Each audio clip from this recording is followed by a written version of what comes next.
कल हमने second law first law की बात की, फर्स्ट लॉ ऑफ मोशन की बात की, सेकंड लॉ ऑफ मोशन की बात की। फर्स्ट लॉ है लॉ ऑफ इनर्शिया। क्या बताता है? वो ये कहता है कि अगर कोई बॉडी रेस्ट पे है तो रेस्ट पे ही रहेगी, कोई बॉडी अगर कांस्टेंट स्पीड से मूव कर रही है तो कांस्टेंट स्पीड से मूव करेगी, और अगर कोई बॉडी किसी पर्टिकुलर डायरेक्शन में जा रही है तो कांस्टेंट वेलोसिटी से जाती रहेगी। सीधी सी बात ये है कि अगर बॉडी के ऊपर कोई भी नेट फोर्स एक्सर्ट नहीं हो रहा है तो उस बॉडी का एक्सेलरेशन 0 होगा और उसकी वेलोसिटी कांस्टेंट होगी। या तो वो रेस्ट पे होगा या तो वो कांस्टेंट वेलोसिटी से मूव कर रहा होगा। स्पीड नहीं बदलेगी, डायरेक्शन नहीं बदलेगी, और state of motion of rest is equivalent to state of equilibrium. State of rest या state of constant velocity both are similar conditions, और दोनों केस में नेट फोर्स की वैल्यू 0 है। फिर हमने सेकंड लॉ ऑफ मोशन की बात की, मोमेंटम की बात की। मोमेंटम का फॉर्मूला उठाया P बराबर mv। मोमेंटम के ऊपर बातचीत की। हालांकि मोमेंटम कंजर्वेशन वगैरह की जो डिस्कशन करने हैं वो हम लोग बाद में करेंगे। बुक में अगर दे रखा है तो कोई बात नहीं, उसके क्वेश्चन अभी छोड़ देंगे। Centre of mass momentum collision पढ़ेंगे तब उसके बारे में डिस्कशन करेंगे। फिर हम सेकंड लॉ ऑफ मोशन पे हैं। Second law of motion F net बराबर एम ए नहीं है। सेकंड लॉ ऑफ मोशन है एफ नेट बराबर DP by D T. F net मतलब एफ एक्सटर्नल। एक्सटर्नल क्यों? क्योंकि लॉजिकल है कि एक्सटर्नल फोर्स ही नेट फोर्स के बराबर होगा। ठीक है, जितना भी नेट फोर्स है वो एक्सटर्नल फोर्स के बराबर होगा। यस, कोई कुछ कह रहा है? आर्यन कुछ कह रहा है बेटा?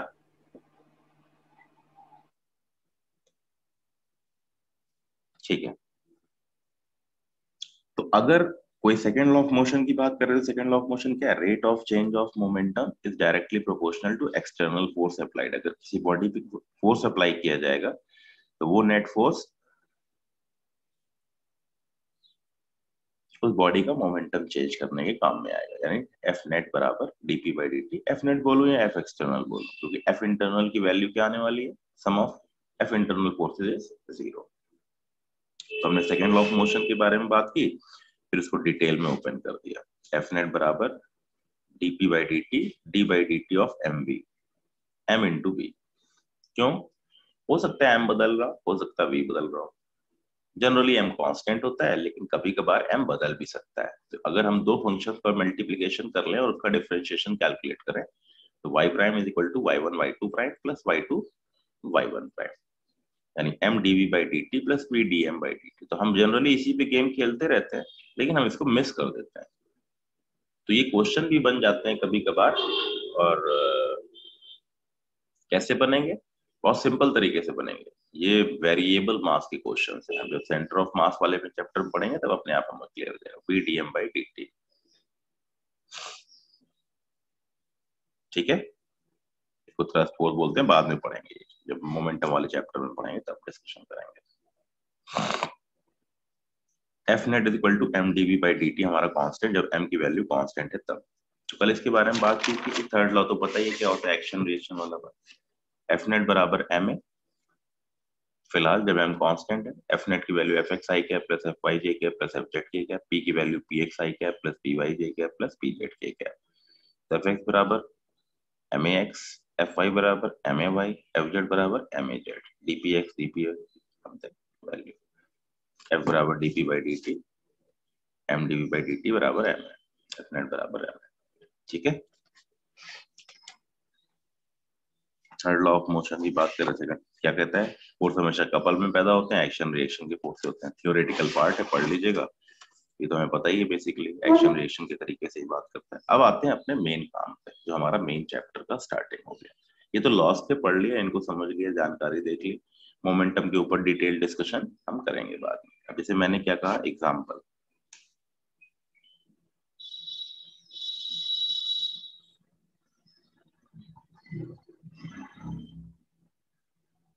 एफ नेट बराबर मास इनटू एक्सेलरेशन।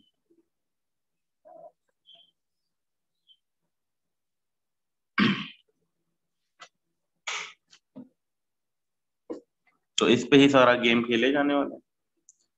तो अगर इसमें मैंने कहा, मान ली let F is equal to 10 I cap plus 20 J cap plus 30 K cap, m बराबर 10 kg। तो what is the expression? Simple सा क्वेश्चन है, अभी तो बस मैथमेटिक्स की बात कर रहे हैं। a बराबर i cap plus 2j cap plus 3k cap, ऐसे f बाई m। ठीक है, जानकारी वाला काम है। मेन तो काम अभी देखेंगे क्या करना है हमें। सबसे पहली चीज जो आती है वो आती है इक्विलिब्रियम की प्रॉब्लम। कोई भी नेट फोर्स कितना है किसी सिस्टम के ऊपर? जीरो। सिस्टम इक्विलिब्रियम में, तो उस पर नेट फोर्स क्या होना चाहिए? जीरो होना चाहिए। यही तो गेम है।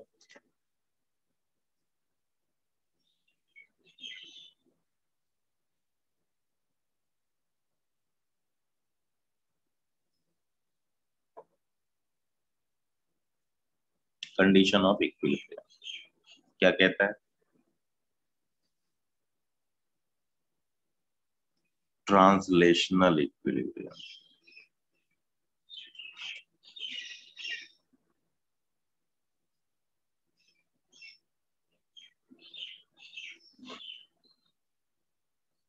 if f net is equal to 0, eight rest पे हो, मोस्टली हमें लगता है एट रेस्ट पे, और velocity is equal to constant. First law, it remains in equilibrium. Condition of equilibrium की बात अगर की जाए तो ट्रांसलेशनल इक्विलिब्रियम की बात करेंगे हम।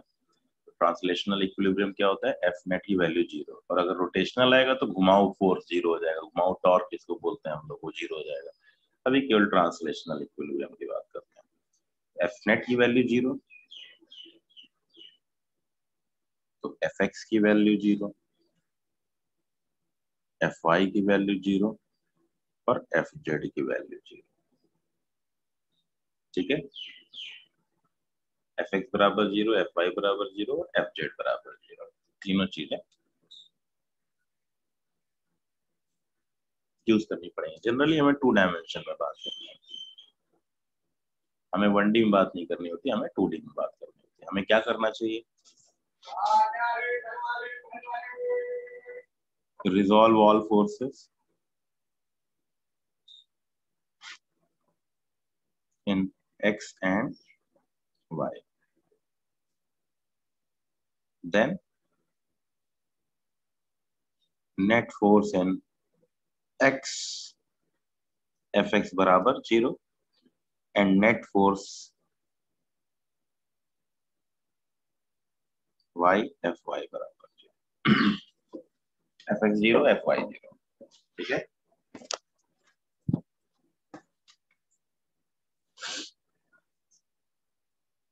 ये हमारा गेम है। हम इक्विलिब्रियम पे गेम खेलने वाले हैं। इक्विलिब्रियम मतलब जनरली हम लोगों को लगता है कि रेस्ट पे है, लेकिन ये ध्यान रखना चाहिए कि कांस्टेंट वेलोसिटी भी कंडीशन ऑफ रेस्ट या कंडीशन ऑफ इक्विलिब्रियम मानी। Of rest and state of constant velocity is same type of consideration. Velocity change नहीं हो रही, पहला वाला रेस्ट पे, दूसरे वाले की वेलोसिटी कांस्टेंट है, इसका मतलब दोनों बातें सही। ठीक है,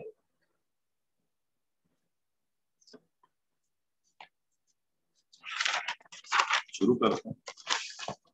अब एफबीडी बनाना है और नियम से आगे बढ़ना है। एफबीडी बनाइए, नियम से आगे बढ़ना है। शुरुआत बिल्कुल इजी इजी प्रॉब्लम से होगी, कोई झंझट है नहीं।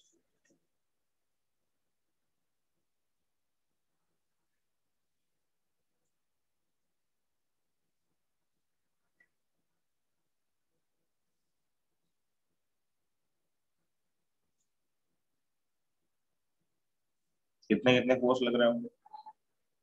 mg डाउनवर्ड लग रहा होगा आदमी, मतलब ब्लॉक के ऊपर। जमीन को देखने की जरूरत नहीं है, नॉर्मल।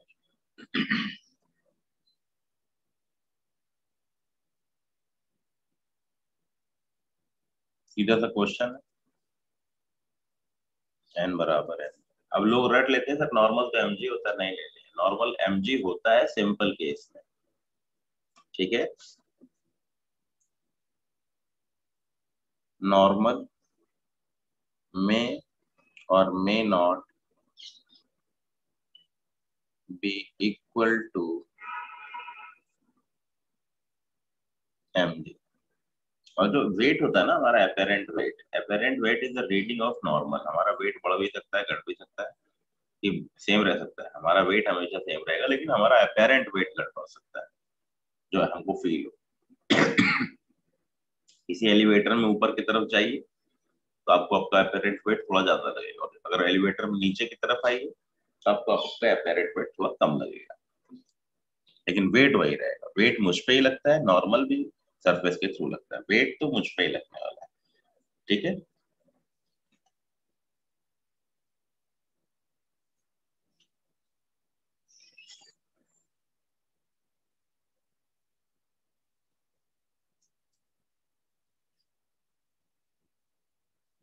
अननोन्स निकालने होते जो पता नहीं होते, जितने नंबर ऑफ वेरिएबल उन्हीं को सॉल्व करना होता है। ये 5 kg का है, ये 10 kg का है। यहाँ नॉर्मल n1 है, यहाँ नॉर्मल है। सीधे सीधे क्वेश्चन, n1 n2 की वैल्यू बता। इक्विलिब्रियम का मतलब नेट फोर्स जीरो। ऊपर वाला फोर्स नीचे वाले फोर्स को बैलेंस कर लेगा, दाएं वाला फोर्स बाएं वाले फोर्स को बैलेंस कर लेगा। नहीं तो कई बच्चे ऐसे लिखते हैं, net force in Y F Y is equal to zero, तो N minus M G net force हो गया बराबर जीरो। एन ऊपर है पॉजिटिव, एम जी नीचे नेगेटिव, बराबर जीरो। बात वही हो गई। हम इसको कॉमन सेंस से कर लेते हैं कि लेफ्ट वाला फोर्स राइट वाले फोर्स को बैलेंस कर रहा है, लेफ्ट वाला फोर्स राइट वाले फोर्स को बैलेंस कर रहा है, ऊपर वाला फोर्स नीचे वाले फोर्स को बैलेंस कर रहा है। ठीक है। तो इस तरीके से हम कर लेंगे, नहीं तो नियम तो ये कहता है net force in upward direction, net force in upward direction is this one, this should be zero. Equilibrium condition, rest पे चल नहीं रहे।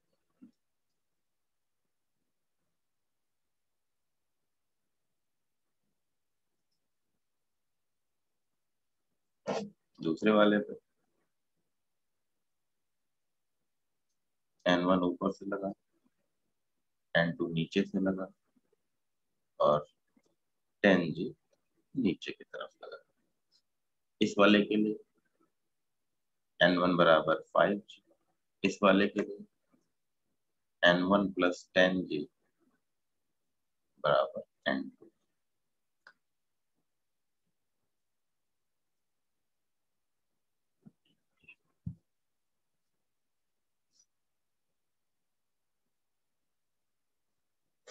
क्या इक्विलिब्रियम में रहेगा ये?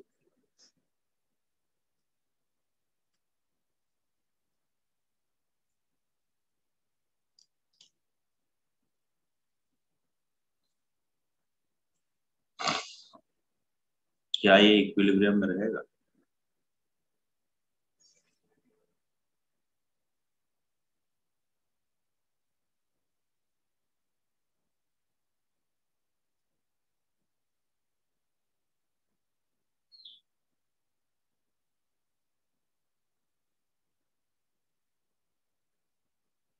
नेट फोर्स तो जीरो नहीं हो सकता, लेकिन अगर दिमाग से देखें तो किसी एक डायरेक्शन में इक्विलिब्रियम मेंटेन हो सकता है। क्या समझाना चाह रहा हूँ समझिएगा। ये एक्स ले लिया, body is not in equilibrium but in y direction, ये एक्स लिया ये वाई है।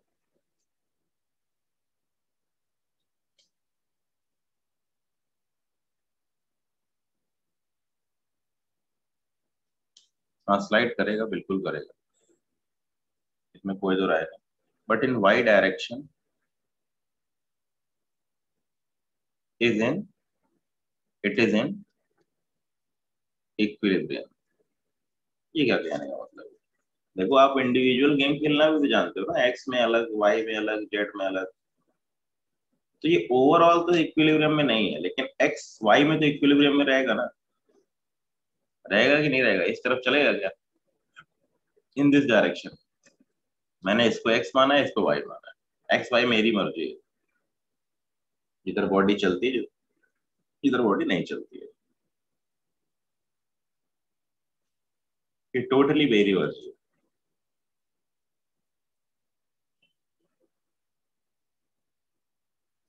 ठीक है,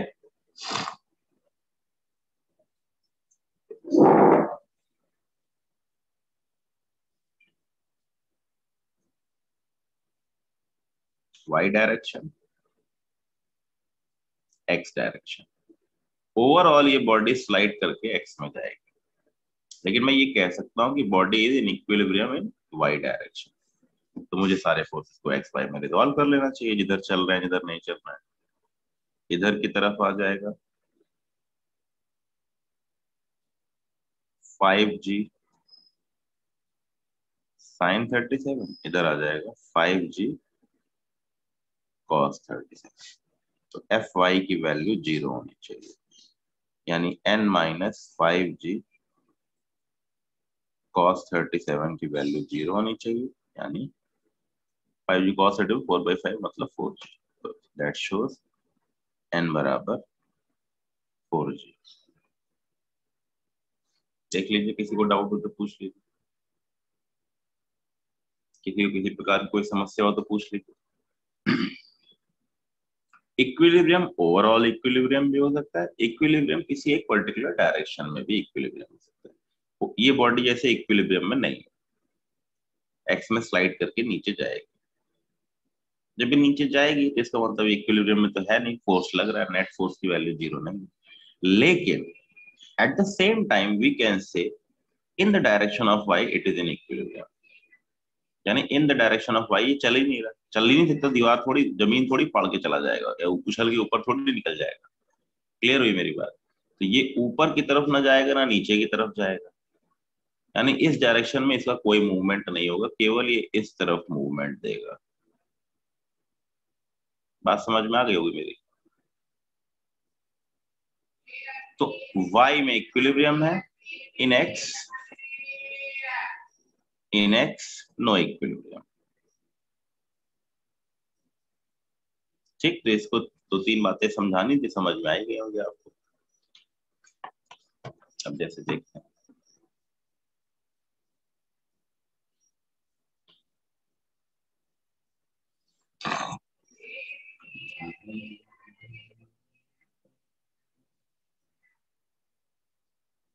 आसान आसान से ही देख रहा हूँ। कल एक बच्चा पूछ रहा था ना टेंशन कैसे लगा, कुछ भी टेंशन वेंशन का गेम नहीं, टेंशन को जब भी निकालना हो बीच से कट मार दो, एम है। किसके बराबर होगा टेंशन? क्रॉस मार दिया, क्रॉस मार दिया तो एरो दिखने लगे, ऊपर वाले पे एरो इधर लगा, इस वाले पे एरो इधर लगा, नीचे वाले ब्लॉक पे, और नीचे वाले ब्लॉक पे एम जी लगी रहा है, इक्विलिब्रियम में है ही। तो टी बराबर एम जी। ठीक है,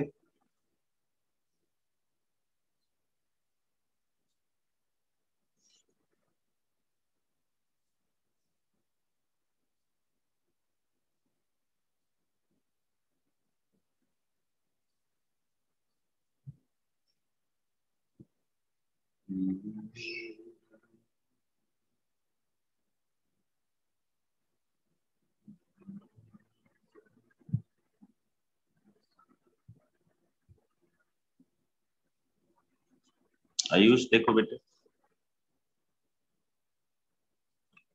जब भी कभी कोई स्ट्रिंग दिखाई दे तो उसके इस तरफ भी कोई सिस्टम होगा, इस तरफ भी कोई सिस्टम कहीं ना कहीं होगा, बीच से कटिंग मार दो, कट क्रॉस। क्रॉस दो एरो से बना हुआ है, एरो दिख रहा है,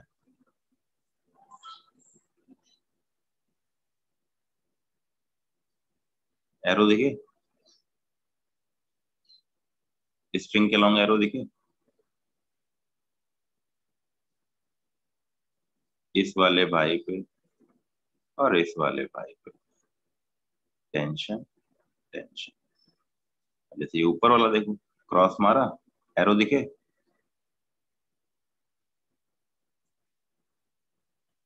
स्ट्रिंग के लॉन्ग एरो दिखे कि नहीं दिखे?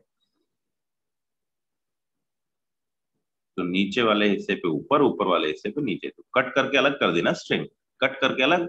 तो ऊपर वाले हिस्से पे नीचे की तरफ टेंशन दिखाई देगा, नीचे वाले हिस्से पे ऊपर की तरफ टेंशन दिखाई देगा, बाएं वाले हिस्से पे दाएं, दाएं वाले हिस्से पे बाएं। इसको रटने की जरूरत नहीं है कि दाएं वाले पे बाएं, बाएं वाले पे दाएं, कोई फिगर तो बदलते रहेंगे।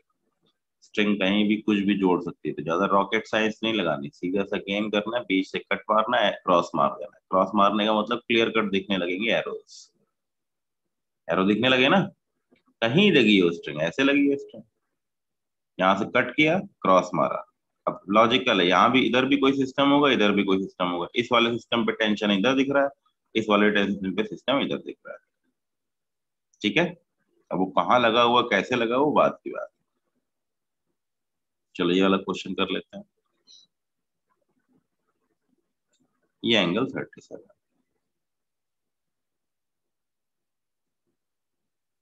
ठीक है।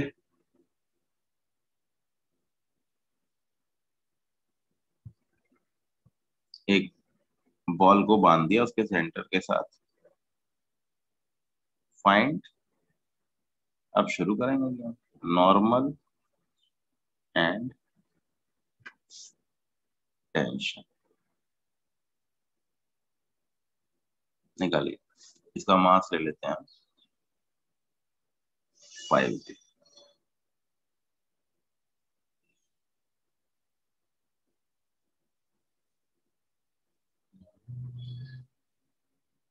नहीं 12 जी ले लो, 12 जी ले लो, आसान हो जाएगा। 12 जी,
पंद्रह कैसे आएगा, 12 जी है ना, 12 जी है। Tension,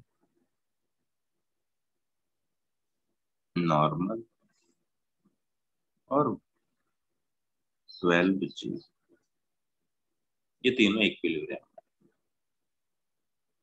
this, this and this, तीन ही फोर्स तो लग रहा है, स्ट्रिंग का टेंशन, नॉर्मल और मेरा वेट 12। एफबीडी में दिक्कत नहीं है ना, अब ये इक्विलिब्रियम में, यानी एक्स का फोर्स जीरो, वाई का फोर्स जीरो, तो टी को रिजॉल्व कर लेते हैं एक्स वाई में।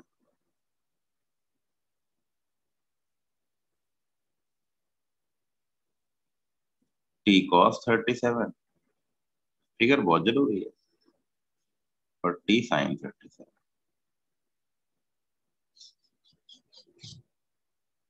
ठीक है।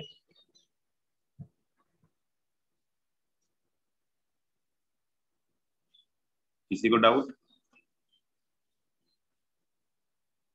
तीन फोर्स से जमीन ने उसके ऊपर नॉर्मल लगाया, वेट नीचे की तरफ वर्टिकली डाउनवर्ड लग रहा था, स्ट्रिंग टेढ़ी थी, टेंशन इधर लगा, उसके दो कंपोनेंट कर लिए, टी कॉस 37, टी साइन 37, अब इक्विलिब्रियम में, as it is in equilibrium.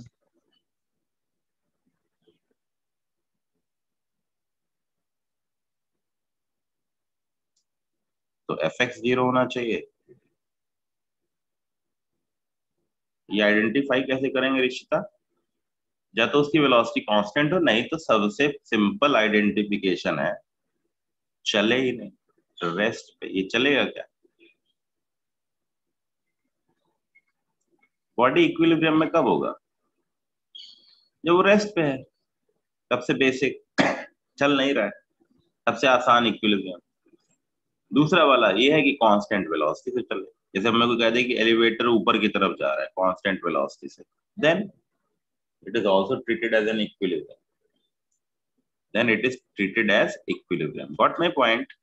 Equilibrium दिखेगा तुम्हें, अपने आप दिखेगा, बॉडी रेस्ट पे है, ये बॉडी रेस्ट पे है ना, इसका मतलब इक्विलिब्रियम है। हमें मालूम करने की क्या जरूरत है? आपके कम घर में सामान, जितने सामान दिखाई दे रहे हैं, आप वो सब इक्विलिब्रियम में चल के उठ के तो जा नहीं रहे।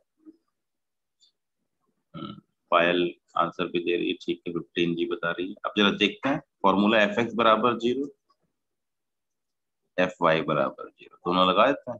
एफ एक्स बराबर 0 क्या बताएगा? एन बराबर टी साइन 37, लेफ्ट वाला फोर्स राइट के, और टी कॉस 37 बराबर 12 जी, तो टी इंटू 4/5 बराबर 12 जी, टी बराबर 15 जी। नॉर्मल 15 जी साइन 37, 3/5, एन बराबर 9 जी। मैं हमेशा जी में आंसर लिखता हूँ, कई बच्चे इसको ऐसे भी लिख लेते हैं 150 न्यूटन या 90 न्यूटन, दोनों बातें सही हैं, मुझे जी में लिखना अच्छा लगता है तो मैं जी के साथ लिखता हूँ। तो ध्यान रखिएगा इस चीज का, गड़बड़ी नहीं होनी चाहिए, ठीक है?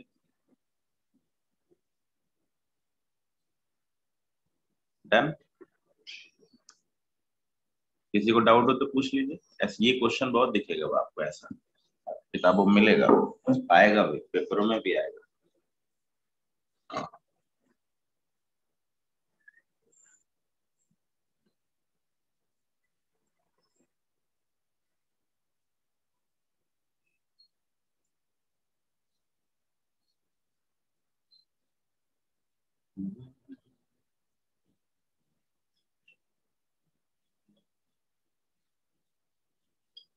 ठीक है, किसी को डाउट हो तो पूछ लीजिए अभी,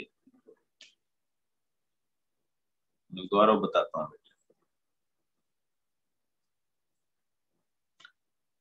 गौरव आप क्लास में आने लगे हो तो, नहीं तो खूब एब्सेंट रहे हो तुम, तो इसीलिए ये सब दिक्कत है। अगर जो रेगुलर बच्चा देखो शांति से सब बैठे हुए हैं, जो भी क्लास रेगुलरली अटेंड करेगा उसे कभी भी किसी भी एक चीज में डाउट नहीं होता, बस श्योर इस चीज के लिए, क्योंकि हम एक एक चीज को कई बार रिपीट करते हैं, कई बार पढ़ते हैं, कई बार देखते हैं, फिर आप घर पे पढ़ते हैं, फिर प्रैक्टिस करते हैं, धीरे धीरे आपको अंडरस्टैंडिंग, क्वेश्चन सॉल्व हो रहा है कि नहीं हो रहा है, that is the difference. But concept अगर क्लियर नहीं हो रहा है तो मतलब फिर वहां प्रॉब्लम क्रिएट होती है। देखिए इसमें क्या दिक्कत थी, इसमें तीन फोर्सेज एक्ट कर रहे थे, एक 12 जी नीचे की तरफ एक्ट कर रहा था, एक नॉर्मल एक्ट कर रहा था, और एक टेंशन एक्ट कर रहा था, ठीक है गौरव? तीन फोर्स हो गए, नॉर्मल जमीन से नॉर्मल धक्का लगा, वेट लगाया नीचे की तरफ, और स्ट्रिंग बंधी हुई है तो स्ट्रिंग लगाएगी टेंशन। अब कायदे से ये बॉडी इक्विलिब्रियम में है। इक्विलिब्रियम में होने का मतलब क्या है? इसके जो भी एक्स कंपोनेंट्स हैं वो नेट जीरो होने चाहिए, जिसके जो भी वाई नेट कंपोनेंट्स हैं वो जीरो होने चाहिए। अब ये एक्स में है, ये वाई में है, यही इकलौता ऐसा आदमी दिखाई दे रहा है जो ना एक्स में है ना वाई में, तो इसको तोड़ दिया जाए। तोड़ने का तरीका, एंगल पता होना चाहिए, रिजोल्यूशन, किसी भी वेक्टर को रिजॉल्व करना आना चाहिए, किसी भी वेक्टर को रिजॉल्व करना आना चाहिए। तो रिजॉल्व कर दिया टी को, जिस तरफ किसी भी वेक्टर को रिजॉल्व करना है टी, तो अगर ये एंगल 37 डिग्री है तो जिस तरफ एंगल आएगा उस तरफ कंपोनेंट टी कॉस 37, और जिस तरफ उसके परपेंडिकुलर टी साइन 37, यही मैंने भी किया। टी का कंपोनेंट 37 एंगल की तरफ टी कॉस 37, टी का angle t sine cos 37 sine cos 37 sine. अब इक्विलिब्रियम में होने का मतलब ऊपर वाला फोर्स नीचे वाले फोर्स को बैलेंस कर ले, दाएं वाला फोर्स बाएं वाले फोर्स को बैलेंस कर ले, बाएं वाला फोर्स दाएं वाले फोर्स को बैलेंस कर ले, यही तो लिखा है। एक्स में दाएं वाले फोर्स ने बाएं वाले फोर्स को बैलेंस कर लिया, वाई में ऊपर वाले फोर्स ने नीचे वाले फोर्स को बैलेंस कर लिया। टी कॉस 37 होता है कितना? टी इंटू 4/5, कॉस 37 की वैल्यू 4/5 होती है, t इंटू 4/5 बराबर 12 जी, t बराबर 15 जी बराबर 115। नॉर्मल, अब नॉर्मल कितना था, नॉर्मल बराबर t sine 37। First equation, second equation, equation ही बना बना के सॉल्व करने का ही गेम है इस चैप्टर में, पूरा ध्यान रखिएगा इस चीज का। n बराबर 15 जी साइन 37, साइन 37 के लिए 3/5, 3/5 आ गया गौरव? ठीक, चलो अगला करते हैं।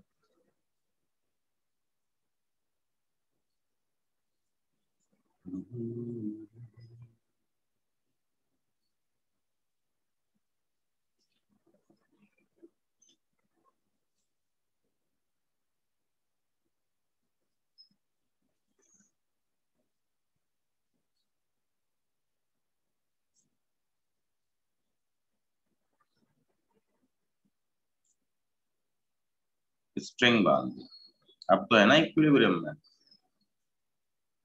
फाइंड टी एंड एन, आसान आसान क्वेश्चन करा रहा हूँ कि धीरे धीरे अंडरस्टैंडिंग डेवलप हो जाए। टेंशन और नॉर्मल बताइए।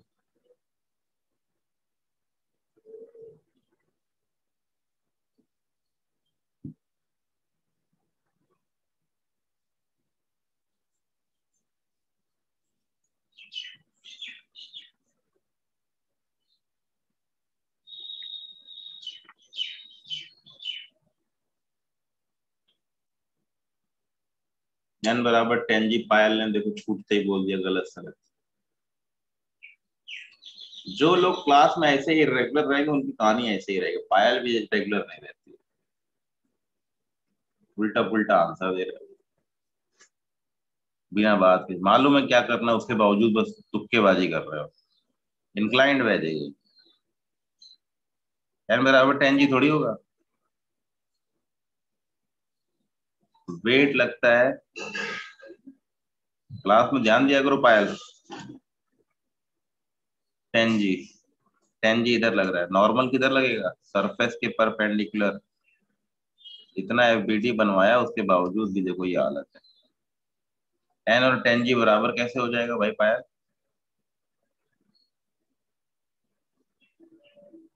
किसको रिजॉल्व कर देना चाहिए अब? n इधर है, t इधर है, तो किसको रिजॉल्व करने में फायदा है? 10 जी को। एफबीडी नहीं सही बनाएंगे तो कभी नहीं आंसर आएगा। रंजन तुम्हारा ठीक था बेटे, बाकी और लोगों का भी। अब करिए। हाँ बिल्कुल डालिए, ठीक है बेटे। 8 और 6 नहीं हुआ, 8 जी और 6 जी हुआ बेटे। 8 जी एंड 6 जी यानी 80 and 60 ji, 8 ji.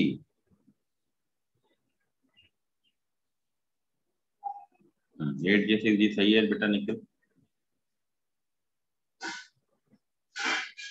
8 ji and 6 जी बिल्कुल ठीक है, तो सब लोगों का आंसर आएगा, कोई भी गड़बड़ी नहीं करेगा। जिसने फ्री बॉडी डायग्राम को समझ लिया उसके लिए दिक्कत कभी नहीं आने वाली। कंडीशन ही तो है, अब आगे कंडीशन क्या आएगी, एक तरफ रुका रहेगा एक तरफ चलेगा। y में इक्विलिब्रियम, x में मोशन, एफ एक्स बराबर नॉन जीरो, एफ एक्स बराबर एम है, ऐसे चलेगा। रूल एक ही चलेगा। अब हमको ज्यादा कुछ सिखाने खाने की जरूरत नहीं है, बस आपको बताता चलूंगा ये करो, ये करोगे तो ये हो जाएगा, तो वो करो जो मैं कह रहा हूँ। मैंने टेंशन वेट को रिजॉल्व किया, क्यों रिजॉल्व किया, क्योंकि जब भी कभी इंक्लाइंड हो तो ये डायरेक्शन x मानी जाए और ये डायरेक्शन y मानी जाए। ठीक है, this is x, this is y, because movement की पॉसिबिलिटी जिस तरफ होती है उसको x बोल देते हैं, जिस तरफ मूवमेंट की पॉसिबिलिटी होती है उसको x बोल देते हैं। तो इधर मूवमेंट तो इसको x बोल दिया और इसको y बोल दिया। तो अब इसमें नॉर्मल तो y में था, टेंशन x में था, केवल 10 g था जो अलग डायरेक्शन में था। ये रॉकेट साइंस मत बना लो कि यही x होगा यही y होगा और रट रट के बैठे हुए हैं। नहीं नहीं नहीं नहीं, एक्स और वाई मेरी अपनी मर्जी है, मैं अपनी मर्जी के अकॉर्डिंग अपने एक्स और वाई को बदल सकता हूँ। मैं जब चाहूं तब एक्स वाई अपने हिसाब से सेट कर लूँ। तो जहां मुझे लगे कि बॉडी इधर जा रही है उसको एक्स मान लूंगा, उसके परपेंडिकुलर वाई मान लूंगा। यही रूल है जो मुझे बार बार फायदेमंद पहुंचाएगा, मुझे हमेशा फायदा। मैं इसको एक्स वाई नहीं मानूंगा, मैं एक्स वाई मानता हूँ किधर, जिधर बॉडी जाती है और जो जिधर बॉडी नहीं चलती, जिधर चलती है जिधर चलने की पॉसिबिलिटी उसको एक्स मान लिया, जिधर नहीं चलने की पॉसिबिलिटी उसको वाई मान लिया, क्या दिक्कत है। तो टेन जी को रिजॉल्व करना पड़ा, ये एंगल 37 हो जाएगा। तो इस तरफ आ जाएगा टेन जी। जिस फोर्स को रिजॉल्व करो उस पर क्रॉस जरूर मारो। देखिए मैं क्या करता हूँ, उसको प्लीज ध्यान दिया कीजिए, नहीं तो फिर आपकी गड़बड़ी होगी आगे चल के। सिस्टमेटिक ढंग से आगे बढ़िए, उसको रिजॉल्व करके साइन बनाइए, दिखाइए जरूर उसको। नॉर्मल को ब्रेक नहीं किया, टेंशन को ब्रेक नहीं किया, किसको ब्रेक किया, टेन जी को। टेन जी का जिस तरफ एंगल थीटा उस तरफ कंपोनेंट टेन जी कॉस 37, जिस तरफ परपेंडिकुलर वाला कंपोनेंट टेन जी साइन 30। देखिए चलिए, अब तो कुछ बचा ही नहीं, एक्स वाले फोर्स बैलेंस हो जाने चाहिए। एफ एक्स बराबर 0, this is x, this is y, this is x, this is y, बना दीजिए। एफ एक्स बराबर 0 यानी टी बराबर ten g sine 37, that is equal to 6 g, और एन बराबर ten g cos 37, that is बराबर 8 जी। आई बात समझ में? किसी को डाउट है तो पूछिए, is anybody has any doubt, पूछ लीजिए। प्लीज क्लास में रेगुलर रहो भाई तुम लोग। गौरव तुम भी बहुत गायब रहते हो, और जो लोग गायब रहते हैं मैं डेली अटेंडेंस देखता हूँ, मुझे पता है। और धीरे धीरे देखिएगा उन बच्चों की हालत भी क्या हो जाती है। जो भी एब्सेंट रहेगा उसकी कहानी ऐसी ही रहेगी। जो बच्चे मेरे रेगुलर हैं, आप उनकी हालत छोड़िए, आप उनके नंबर देख लीजिए। फिजिक्स में लोग 165 170 नंबर मार रहा है, बायोलॉजी के भी एवरेज ज्यादा नंबर बच्चे मार रहा है, केमिस्ट्री से भी एवरेज ज्यादा नंबर मार रहे हैं। इसका मतलब ये थोड़ी है कि वो बहुत जादूगर है, नहीं जादूगर नहीं, वो रेगुलर है। उनको जो सर बताते हैं वो ध्यान से सुनते हैं, वो सुनते हैं, और जो मैं कहता हूँ वो करते हैं। वो मेरी बात को मान के मेरी बात के हिसाब से आगे बढ़ते हैं, और देख लीजिए उनके नंबर अच्छे आते हैं, जिंदगी भर अच्छे आए। फाइनली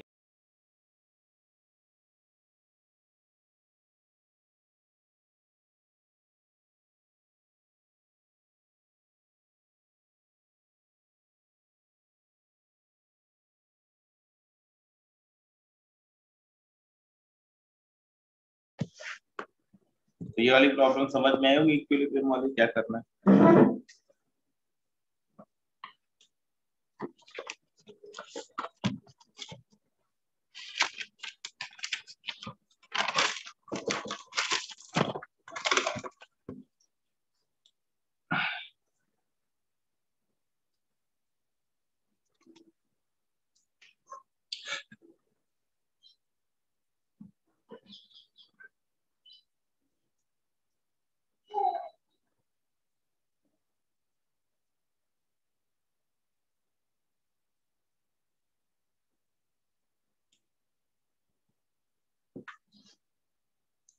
इस स्ट्रिंग का टेंशन T1 है, इस स्ट्रिंग का टेंशन T2 है। इसमें स्ट्रिंग मत मानो, इसका वेट ही सीधे मान लो इसके ऊपर टेंशन, इस पे टेंजी नीचे की तरफ ही मान लो। इस स्ट्रिंग का टेंशन T1 है। ऐसे क्वेश्चन आपको बहुत देखने को मिलेंगे। T1, T2 और टेंजी, तीन फोर्स एक्ट कर रहा है।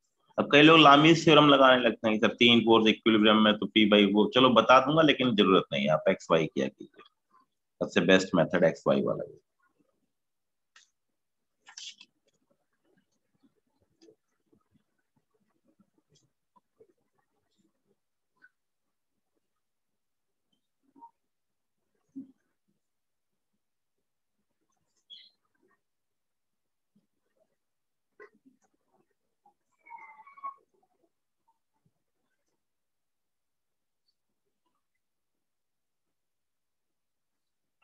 T1 T2 tangy,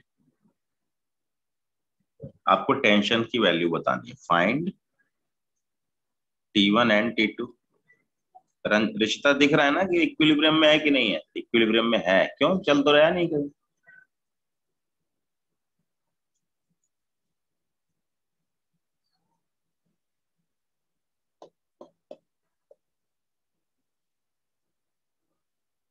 T1 T2 tangy,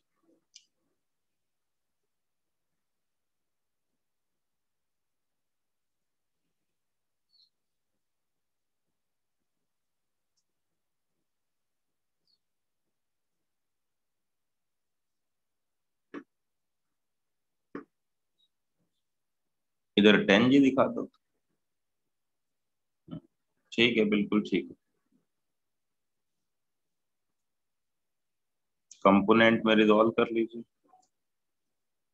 T1 को।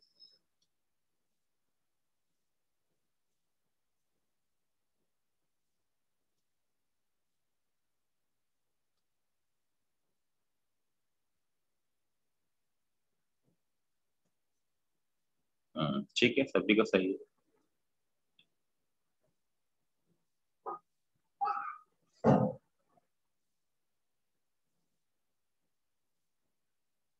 T1 cos 45 बराबर 10G। ऊपर का फोर्स नीचे को बैलेंस करेगा, लेफ्ट वाला फोर्स।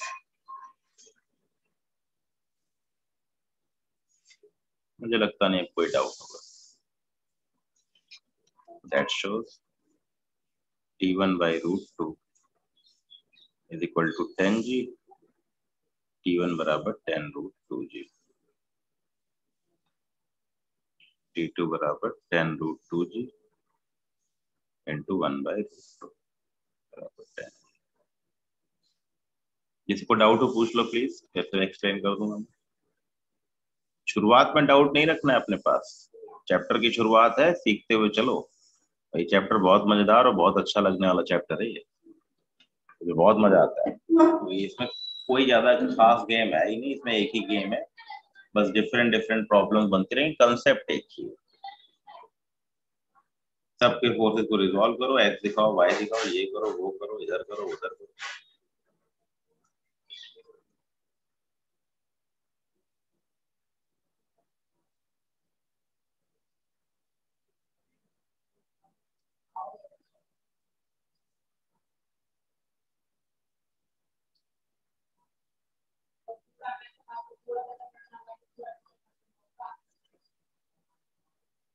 ठीक है, चलो देखते हैं, एक और प्रॉब्लम करते हैं। कोई डाउट नहीं है ना? जिसको डाउट होता है वो नहीं पूछ लिया करो, डांटता तो मैं ऐसे ही हूँ, मेरी मर्जी, मुझे अच्छा लगता है डांटना डांटना। थोड़ा सा भड़का देता हूँ, जो बच्चे थोड़ा कमजोर से रहते हैं, जो पढ़ाई लिखाई नहीं करते, उनको डांटना तो मेरा काम फर्ज है। ये क्या हो गया? 1 मिनट है। आज भी किसी को समस्या हो रही है क्या? मैसेज क्या भेज रहा है बच्चे?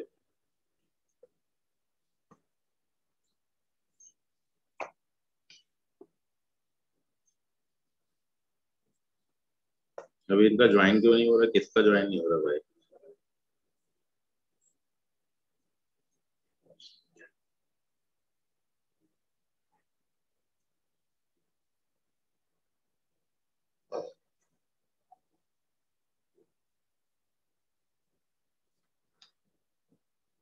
कौन है ये? रंजना। रंजना ज्वाइन नहीं कर पा रही। बाकी सबको तो कोई इशू नहीं हुआ ना आज? बच्चों बताना जरा, किसी को कोई इशू तो नहीं हुआ ज्वाइन करने में? कि एक बार में ज्वाइन नहीं हो रहा, दोबारा में ज्वाइन हो रहा हो, किसी को कोई इशू तो नहीं आ रहा ज्वाइन करने में? हाँ, सब तो ज्वाइन कर ही ले रहे हैं। हम्म। कल थे एक आध दो लोगों का ज्वाइन नहीं हो रहा था, लेकिन फिर अब तो मुझे लगता नहीं इशू होना चाहिए।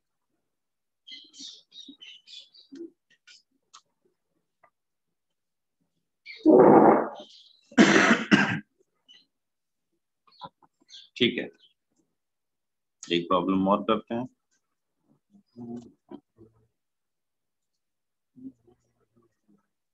ये ऐसी प्रॉब्लम बहुत देखने को मिलेंगे।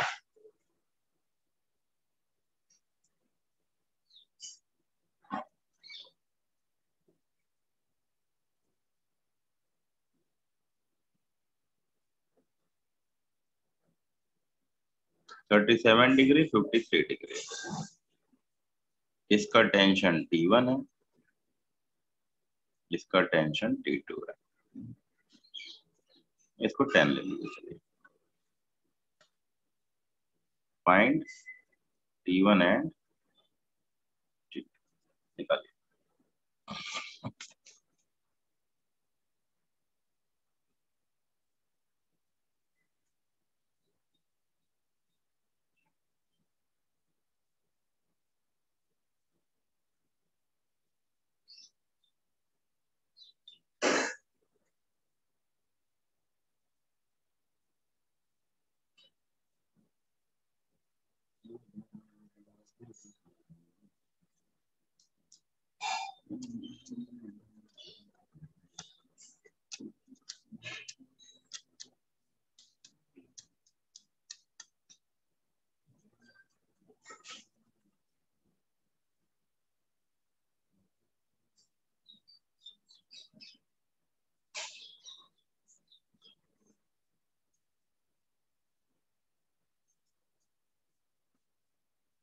क्या आएगी वैल्यू T1 और T2 की?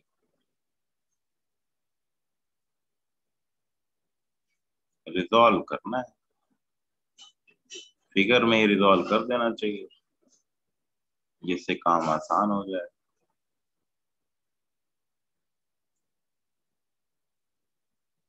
अब की बार T1 और T2 दोनों को रिजॉल्व करना पड़ेगा। T1 को रिजॉल्व करेंगे, इधर 37 डिग्री एंगल है,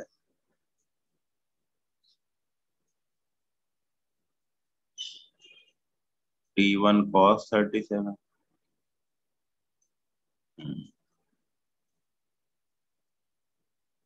T1 sin 37। टेंशन इधर आएगा ना।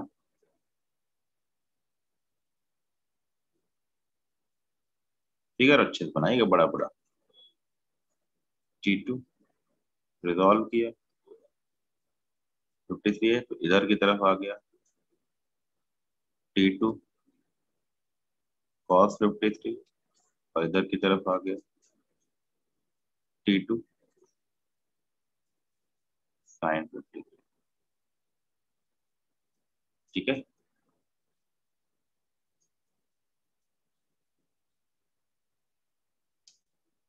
ऊपर वाले फोर्स नीचे वाले को बैलेंस करेंगे, दाएं वाले फोर्स बाएं वाले को बैलेंस करेंगे। टेंशन तो ब्रेक कर ही दिया है एक्स वाई में। तो T2 और T1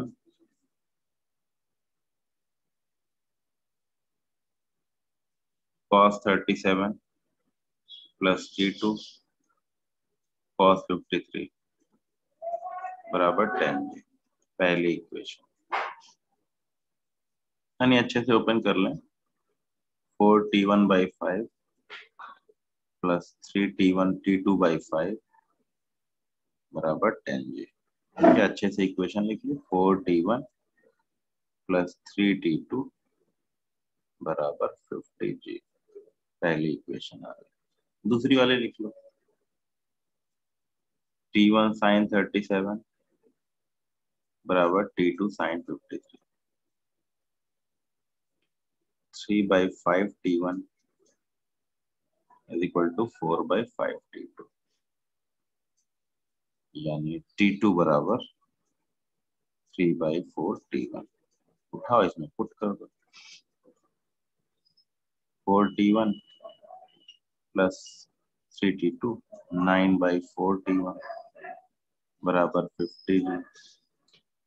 16 9 25, 4 16 9 25, 25 T1/4 बराबर 50G। तो T1 बराबर आ गया 8G एंड T2 बराबर आ गया 3/4 T1, that is 3/4 into 8G, यानी T2 बराबर आ गया 6G।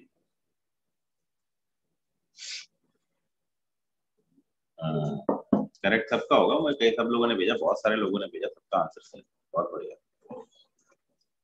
डेलिया करेक्ट है, ठीक है, बहुत बढ़िया। बात समझ में आ गई होगी है कि नहीं? देख लीजिए,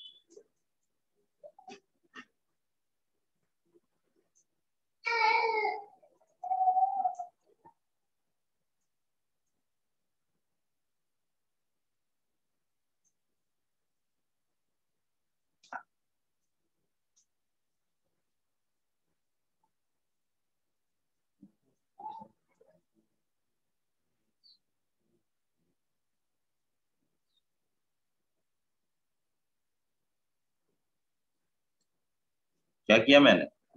tension T1, tension T2, weight W downward. Tension को रिजॉल्व किया, 37 एंगल है, T1 cos 37, फिगर देखिए, T1 को रिजॉल्व किया, T1 cos 37, T1 sin 37, T2 को रिजॉल्व किया, T2 cos 53, T2 sin 53। Angle का ध्यान रखिएगा। वेट नीचे लग रहा है, ऊपर वाला फोर्स नीचे वाले फोर्स को बैलेंस कर रहा है, दाएं वाला फोर्स बाएं वाले फोर्स को बैलेंस कर रहा है, बाएं वाला फोर्स दाएं वाले को बैलेंस कर रहा है। ठीक है, इक्वेशन देख लीजिए सामने लिखी हुई।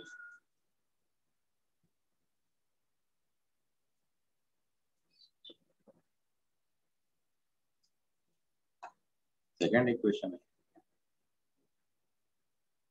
डन,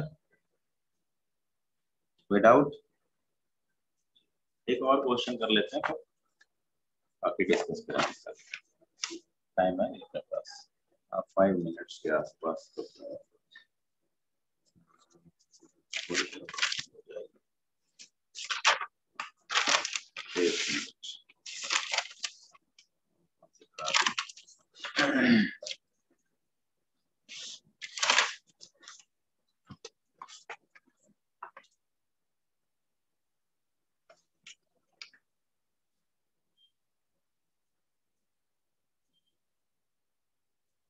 अभी चलिए अगली वाली क्लास में बाकी डिस्कशन करेंगे। क्वेश्चन थोड़ा बड़ा हो जाएगा, टाइम लग जाएगा तो डिस्कस नहीं कर पाएंगे, टाइम है नहीं, 3-4 मिनट बच रहा है, अवॉइड करते हैं। बाकी हम नेक्स्ट क्लास में कल, मतलब अभी आज की क्लास में, सेकेंड वाली क्लास में 11:10 को मुलाकात करेंगे। ठीक है, थैंक यू बच्चों, अभी के लिए थैंक यू, थैंक यू बच्चों।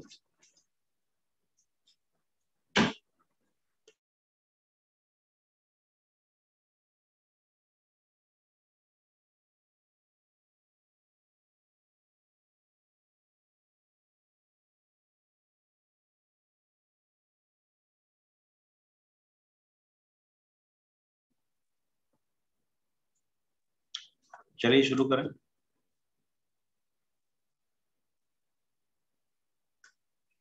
इक्विलिब्रियम की प्रॉब्लम कर रहे थे।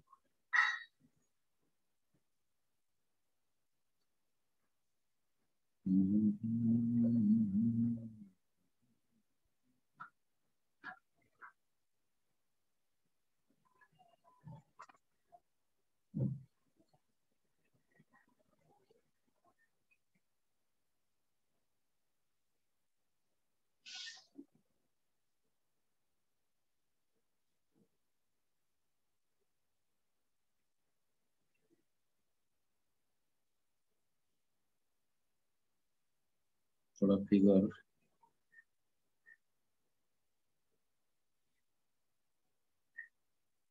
एक वायर से जोड़ दिया, हॉरिजॉन्टल वायर है, स्ट्रिंग है, इसमें टेंशन बताना।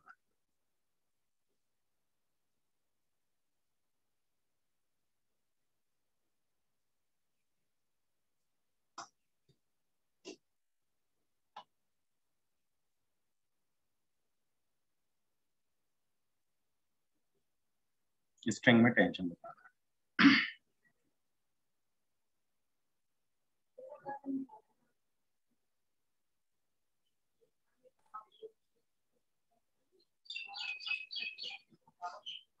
हॉरिजॉन्टल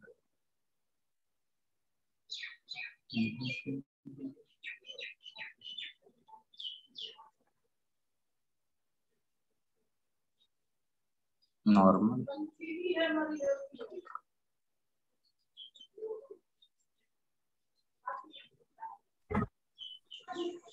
टेंशन और एमजी।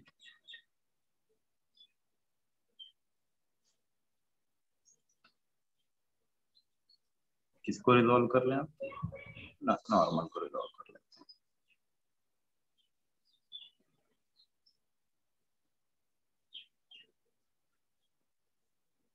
ठीक है, देख लीजिए, नॉर्मल, टेंशन और एमजी, 3 फोर्सेज हैं। नॉर्मल को रिजॉल्व कर लेते हैं, ये एंगल 37, तो ये एंगल भी 37। क्यों पता है ये 37 होता है, ये 37 थी, ये भी 37।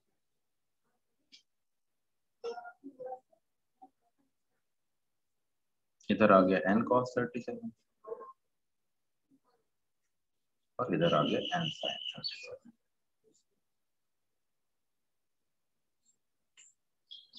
दोनों इक्विलिब्रियम कंडीशन बना n cos 37 is equal to 10g।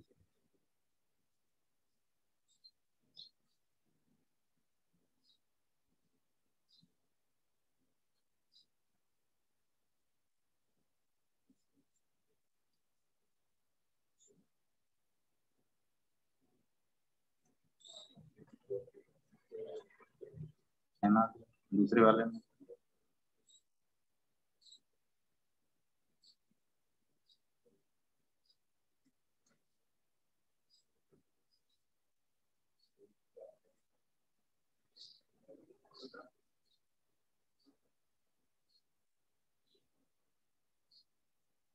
देखिए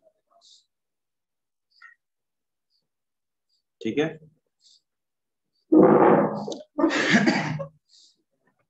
मुझे नहीं लगता कोई डाउट होना चाहिए।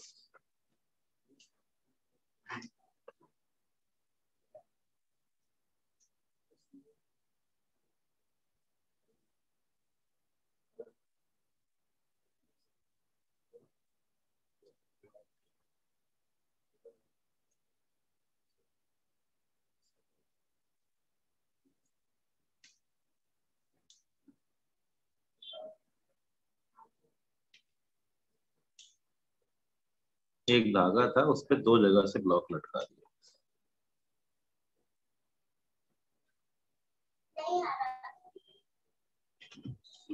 कैपिटल है स्मॉल है ठीक है। ये एंगल 37 ये एंगल 53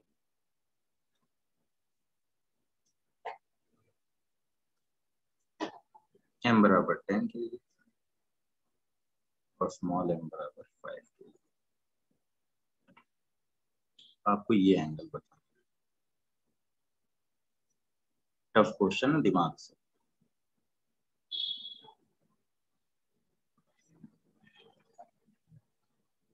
जो पहले इसको बाद में करना चलो कर ही लेते हैं। फाइंड ठीक है 3 स्ट्रिंग्स हैं T1 T2 T3 इस पे इक्विलिब्रियम इस पे इक्विलिब्रियम तो इक्विलिब्रियम बने।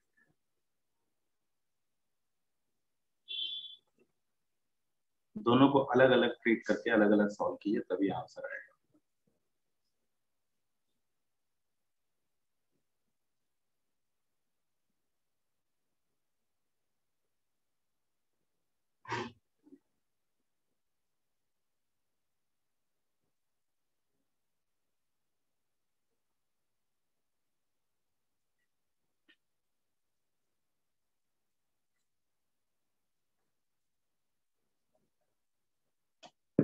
मेहनत का काम है ध्यान से।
कुल मिला के कितने वेरिएबल्स हैं T1 T2 T3 and theta.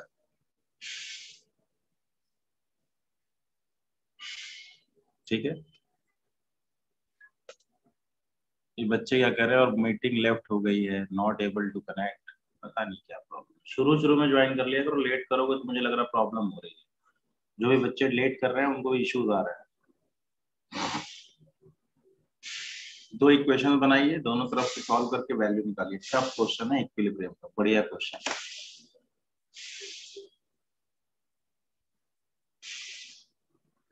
इस वाले पॉइंट पे इक्विलिब्रियम लगेगा, इस वाले पॉइंट पे इक्विलिब्रियम लगेगा। इक्वेशन बनानी है, सॉल्व करना है, वैल्यू मेहनत करके सॉल्व करके निकालना। इक्वेशंस बनेंगे इस वाले के लिए।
इन इक्वेशंस में किसको डाउट है उसे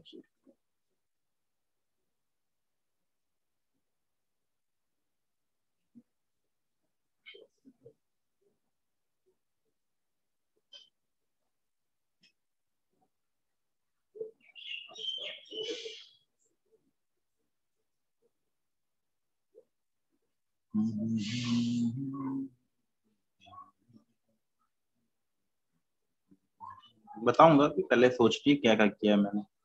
फिगर समझना है, फिगर समझना है। फिगर गलत बना, फिगर समझ में आ जाएगा तो अपने आप ही ये इक्वेशन समझ में आ जाएगा। मेन काम फिगर को अच्छे से समझ लेना। T1 के दो components, T1 cos 53, T1 sin 53। T3 के दो component, T3 cos theta, T3 sin theta.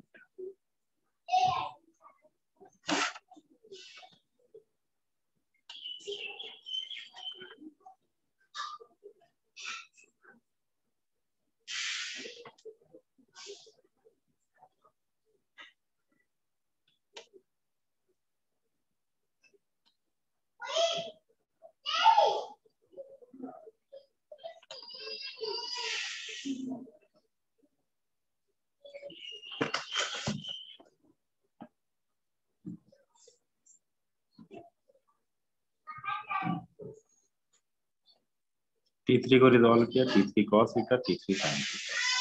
T1 को रिजॉल्व किया, T1 cos 53, T1 sin 53। ऊपर वाले फोर्सेस नीचे वाले फोर्स को बैलेंस करेंगे। देख लीजिए। आशी अब क्लियर हुआ बेटे? आशी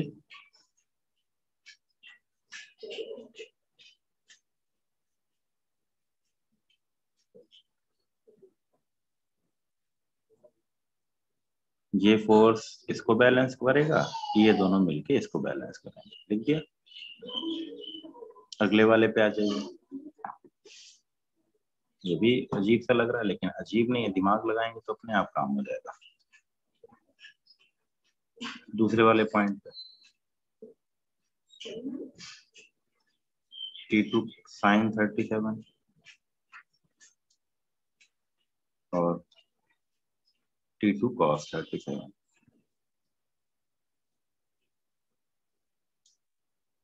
T3 cos थीटा और T3 sin थीटा। फिगर थोड़ा छोटा बना दिया मैंने।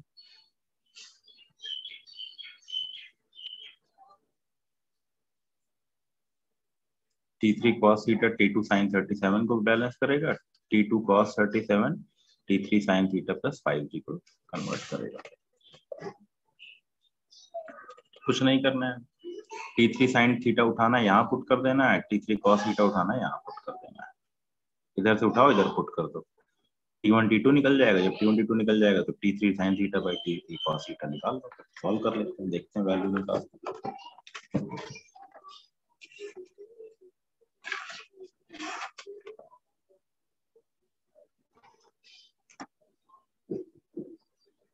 चलो अच्छे से लिख लेते हैं।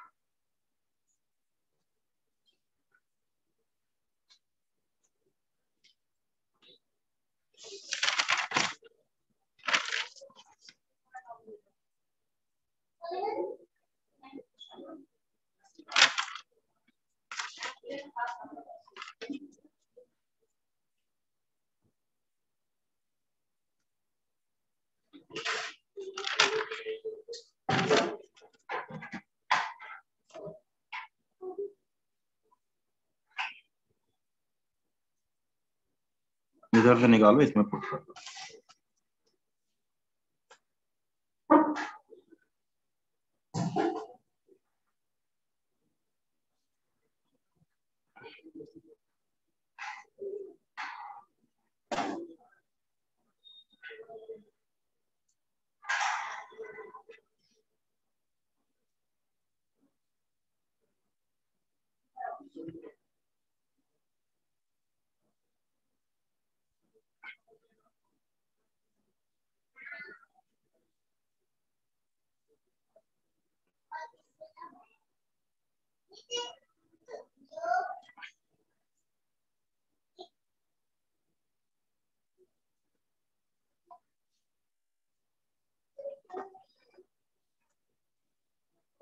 इसको पुट कर दिया,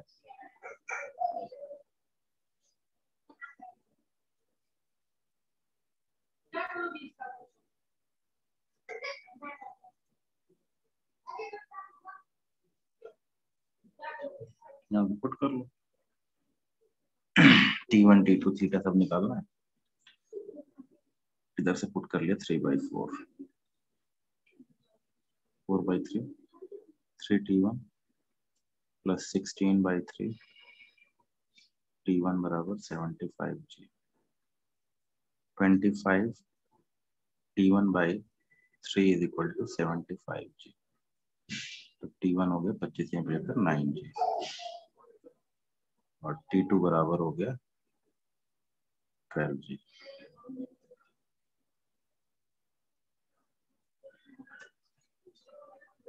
अब एंगल निकाल लो, यहाँ से डिवाइड कर लो। T3 निकालना चाहो, tan थीटा निकालना चाहो, sin थीटा निकालना चाहो, T3 sin थीटा बराबर 4/5 T2 माइनस 5G, और T3 cos थीटा बराबर 3/5 T2।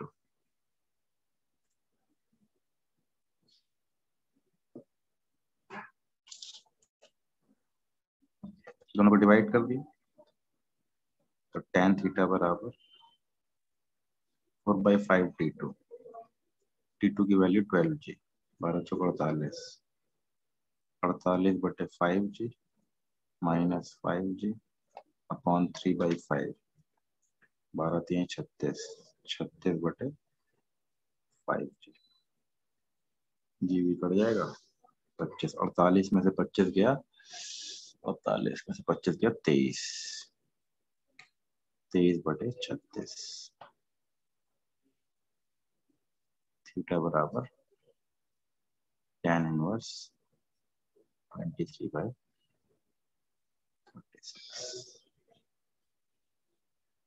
चाहो तो T3 भी निकाल लो, तो थोड़ा मेहनत वाला क्वेश्चन था, बढ़िया क्वेश्चन था,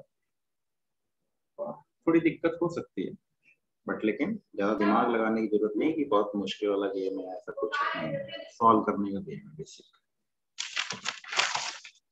दो जगह कंडीशन लगानी पड़ेगी, इस जगह लगानी पड़ी, इस जगह लगानी पड़ी। निशा बेटे बार बार कैसे रिपीट करूंगा, तो क्वेश्चन बहुत देर से मैं एक ही क्वेश्चन पे अटका हुआ हूँ, बहुत देर से रिपीट कर रहा हूँ। कोशिश करिए कि वीडियो में देख लीजिए। चलो मैं एक बार और रिपीट, अगला क्वेश्चन करा रहा हूँ उसमें रिपीट करूंगा, ये पूरा तो पूरा सॉल्यूशन तो नहीं बता सकता। हाँ, एफबीडी बता सकता हूँ। एफबीडी में क्या किया मैंने, T1 T3 mg, T2 T3 small mg, masses दे रखे हैं। फिगर बनाया पहले वाले पॉइंट के लिए, फिगर बनाया दूसरे वाले पॉइंट के लिए। फिगर समझने की कोशिश करो, अपने आप थोड़ा थोड़ा आइडिया लगेगा। T1 T3 एंड 10 T4 से T1 को रिजॉल्व किया तो T1 cos 53, T1 sin, T3 को रिजॉल्व किया तो T3 cos theta, T3 sin। ऊपर वाला फोर्स नीचे वाले को बैलेंस करेगा, दाएं वाला फोर्स बाएं वाले को बैलेंस करेगा। ठीक है, इस वाले सर्किट पे आ जाइए। T2 ऊपर, T3 नीचे, 5G नीचे, T2 T3 5G रिजॉल्व कर लिया। T2 cos 37, T2 sin 37, T3 cos theta, T3 sin theta 5G। ऊपर वाला फोर्स नीचे वाले फोर्स को बैलेंस करेगा, दाएं वाला फोर्स बाएं वाले को। वैल्यू लिखी। अब इधर से sin थीटा और cos T3 cos theta, T3 sin theta की वैल्यू उठा के इसमें पुट कर दो। इक्वेशंस मेरी ये बन गई, इक्वेशंस मेरी ये दोनों बन गई। इधर से sin थीटा वाली वैल्यू उठाई, इधर से cos थीटा वाली उठाई, इसमें पुट की, सिंपलीफाई किया, सॉल्व किया, आंसर आया। सिंपलीफाई किया, सॉल्व किया, आंसर आया। एक क्वेश्चन दे रहा हूँ, अपने आप प्रैक्टिस कीजिए, पूरा टाइम लीजिए, बढ़िया नीट एंड क्लीन बड़ा फिगर बनाइएगा। बिल्कुल ऐसा ही क्वेश्चन दे रहा हूँ, सब लोग सॉल्व करें और मुझे बताएं।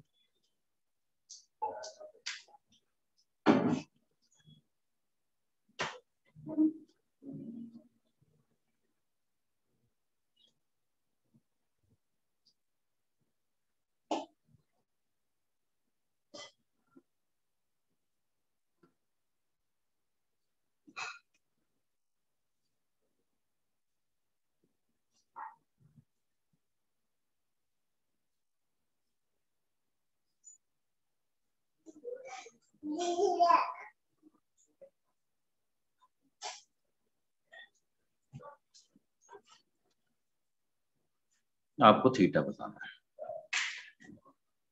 स्क्वायर का थीटा। तीन टेंशन, एक वायर, दूसरी वायर, तीसरी वायर निकालिए।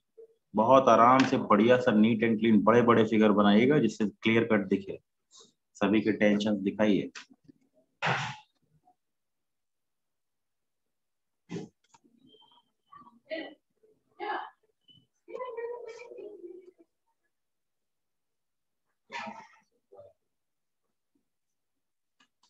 अब आराम से सॉल्व कीजिए, मुझे वैल्यू बतानी है आपको टेन थीटा। टेन थीटा ही पूछा जाता है इसमें अक्सर, टेन थीटा की वैल्यू निकाल के बताइए।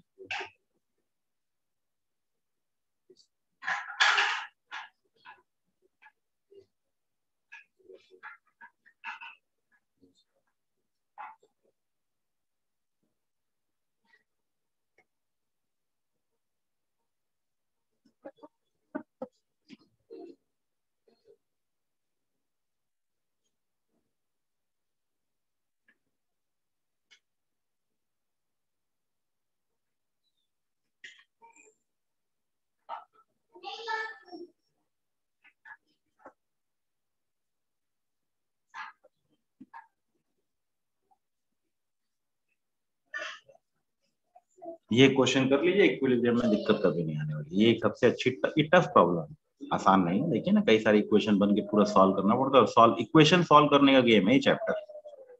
इक्वेशन को सॉल्व करने की एबिलिटी आपकी अच्छी होनी चाहिए, क्योंकि ये चैप्टर तभी काम करेगा जब आपको इक्वेशन सॉल्व करने में आसानी होगी। और इसमें बिल्कुल 100% श्योरिटी रखिए कि बिना इक्वेशन सॉल्व के काम नहीं बनेगा। एफबीडी बहुत अच्छे से बनना चाहिए और इक्वेशन बननी चाहिए, बस।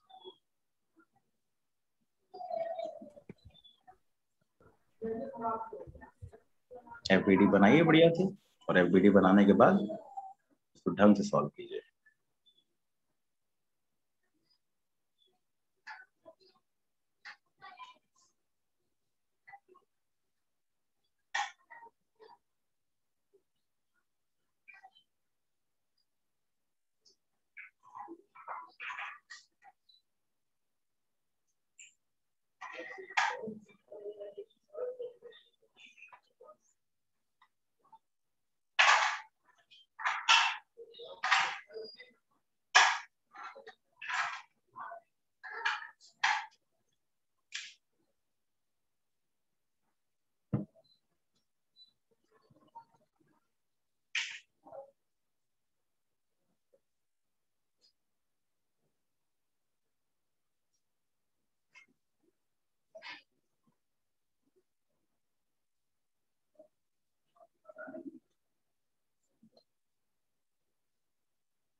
जिसको रिजॉल्व करके इसको कट मार।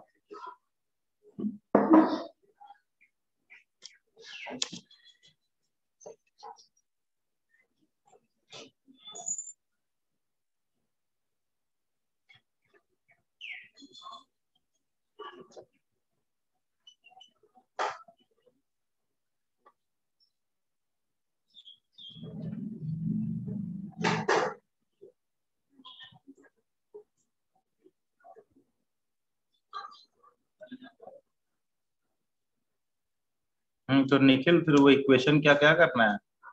उन इक्वेशन को बना के उनका अचार थोड़ी डालना है, सॉल्व करनी। असली गेम ही इस चैप्टर का ही है। अगर ये सॉल्व नहीं होंगी तो कोई फायदा नहीं।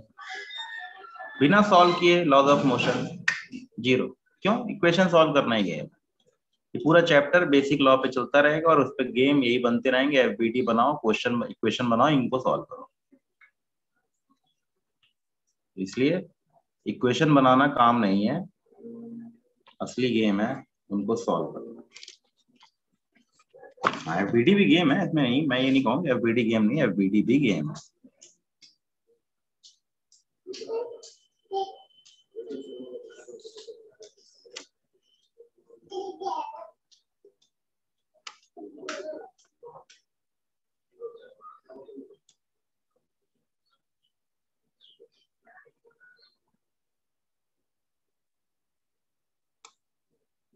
tan इनवर्स 11/12 बता रहा है वंश, देखते हैं। T2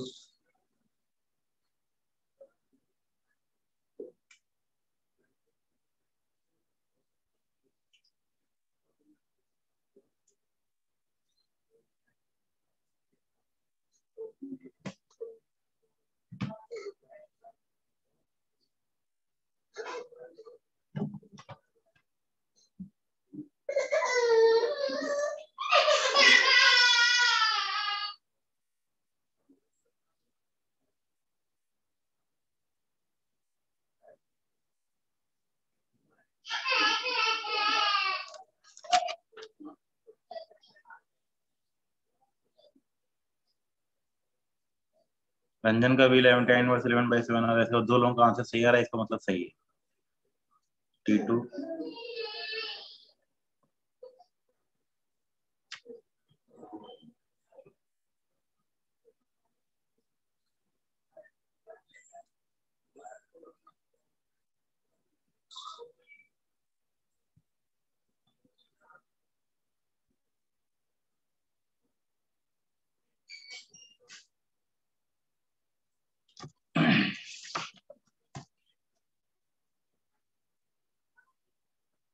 इधर से sine T theta sine theta और तीसरी कॉस थीटा की वैल्यू उठा के चिपका दो उसके, कौन सा बहुत बड़ा रॉकेट है।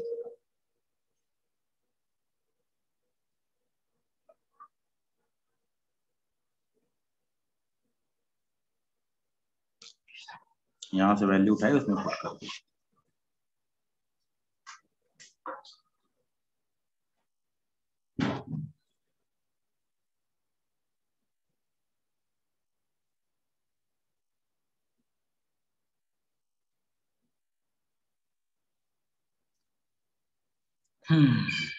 कॉस थीटा वैल्यू पुट कर दो।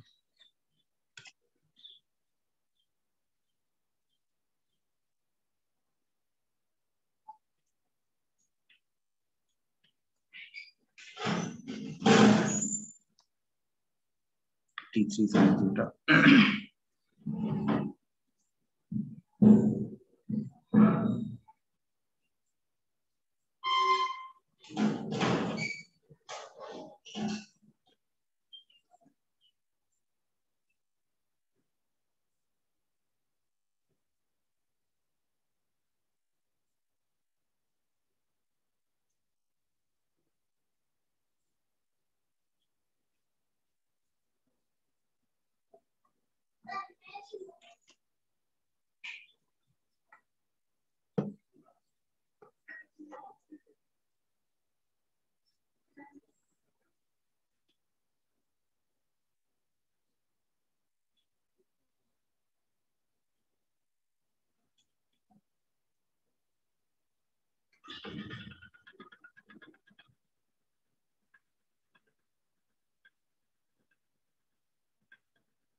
जिसको इक्वेशन को सॉल्व करने में दिक्कत हो रही है उसको घर पे बहुत प्रैक्टिस करनी है,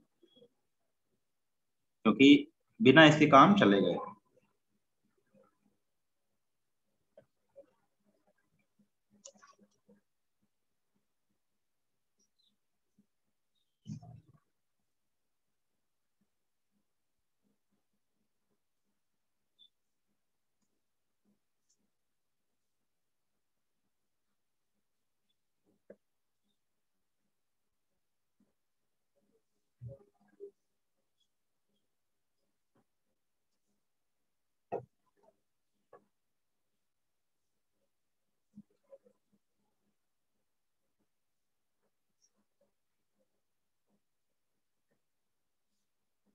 आई बात समझ में? तो आसान तो नहीं है, लंबा है, मेहनती है, सॉल्व करना पड़ेगा, डिस्कस करके देख के पूरा एक एक चीज क्वेश्चन को। अब मुझे बताओ किस बच्चे को कोई डाउट आ रहा है, किसी जगह डाउट हो रहा हो तो मुझे बताइए, पहले वाले को बनाया मैंने। एफबीडी देखिए, इक्वेशन लिख लीजिए, इक्वेशन लिखने के बाद अगर सॉल्व नहीं हो रही तो थोड़ा सा मेहनत कीजिए घर पे, काम बनेगा। चार चार इक्वेशन सॉल्व करना इतना आसान भी तो नहीं है। टाइम तो लगता ही है, मेहनत तो लगती ही है। हम ये कहते हैं कि नहीं मेहनत नहीं लगती तो ये तो झूठ होगा ना, मेहनत तो लगेगी, मेहनत तो करनी पड़ेगी।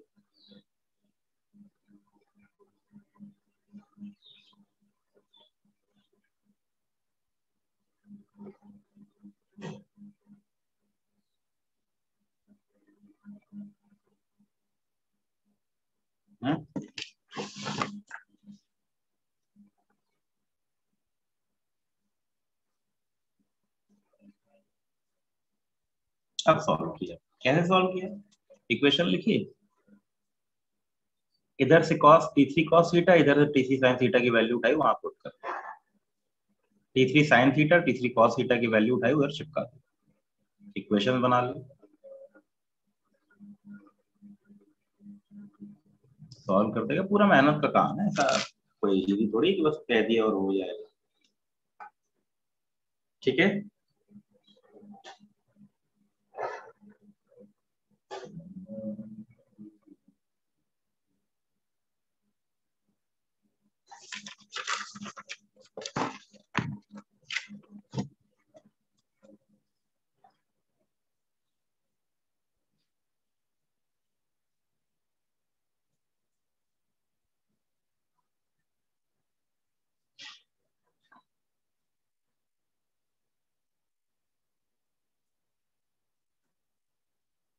इस व्हील का भी मास m है,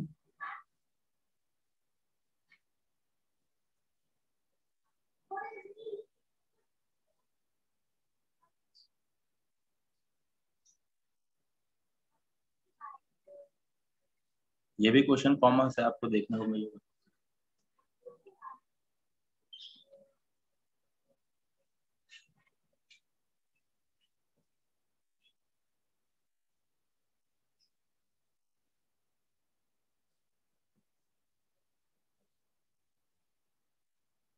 हिंज जिसके साथ जुड़ा होता है उसको हिंज बोला, ये हिंज है, इस हिंज फोर्स पे कितना रिएक्शन फोर्स आ रहा होगा वो बताना है, इस हिंज पे कितना रिएक्शन फोर्स आ रहा है वो बताना है।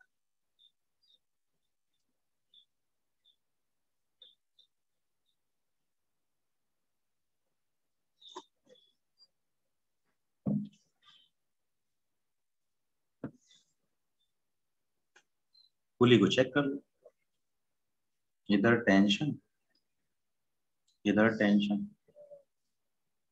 खुद का वेट mg और टी की वैल्यू कैपिटल mg, क्यों, क्योंकि ये भाई तो रेस्ट पे है ना, तो टी बराबर तो हो गया mg, ये भी mg और mg।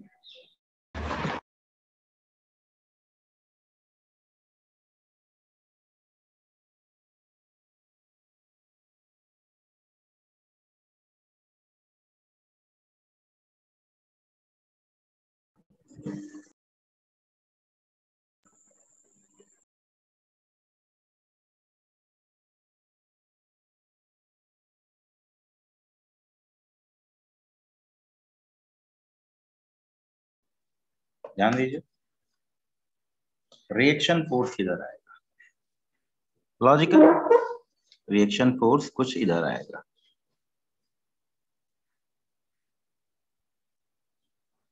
और इन दोनों का और इन दोनों का सम, तो कुल मिलाकर देखा जाए तो इसका नेट और इन दोनों का नेट कितना हो गया, mg और m प्लस mg, ये हो गया रिएक्शन। एंगल पूछ सकता है, रिएक्शन किधर एक्ट कर रहा है, किधर जा रहा है, तो मान लेते हैं किसी एंगल पे, हॉरिजॉन्टल के साथ एंगल मान लेते हैं थीटा, इसको रिएक्शन फोर्स कहते हैं, जो हिंज है वो रिएक्शन फोर्स लगा रही है। तो हिंज वाले क्वेश्चन भी कभी कभी देखने को मिलेंगे, तो घबराना नहीं है।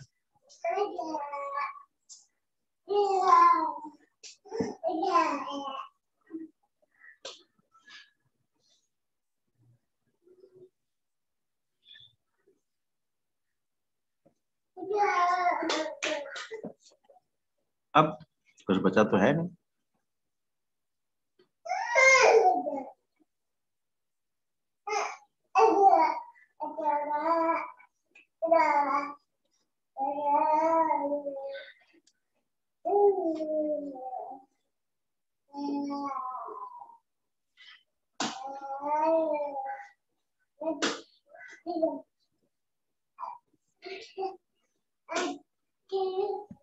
अब देखो ऐसे क्वेश्चन को सॉल्व करने का क्या तरीका है, आप डिवाइड कर दोगे तो एंगल मिल जाएगा, स्क्वायर करके ऐड कर दोगे तो sign square theta plus cos square theta 1 बन जाएगा, तो 1 स्क्वायर प्लस 2 स्क्वायर स्क्वायर करोगे तो आर स्क्वायर बन जाएगा, R square sine square theta plus R square cos square theta बराबर। जब भी कभी साइन थीटा कॉस थीटा की बात हो तो ध्यान रखना है कि ऐसे ही सॉल्व करना है, ठीक है। बराबर m प्लस स्मॉल m का स्क्वायर प्लस m का स्क्वायर जी स्क्वायर, यानी आर स्क्वायर बराबर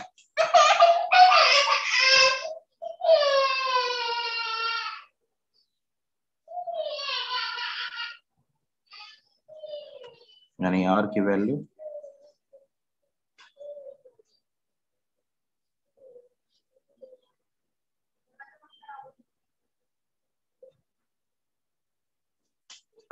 एंगल पूछे तो भी मुश्किल नहीं, दोनों को डिवाइड कर दीजिए।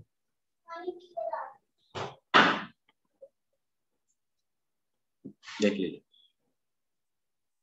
कई बार हिंज का रिएक्शन फोर्स वगैरह पूछे तो डरना नहीं है कि नहीं बहुत दिक्कत हो रही है, बहुत समस्या है, बिल्कुल कोई समस्या की बात नहीं, इजी गेम है, कोई ऐसा बहुत टफ गेम नहीं है कि आपको बहुत सोचना पड़ेगा।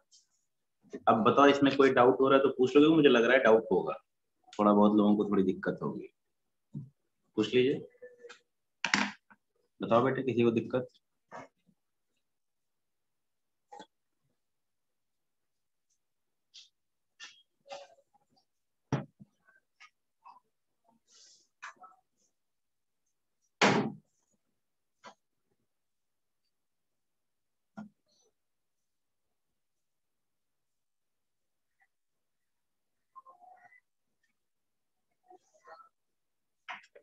क्या गेम था?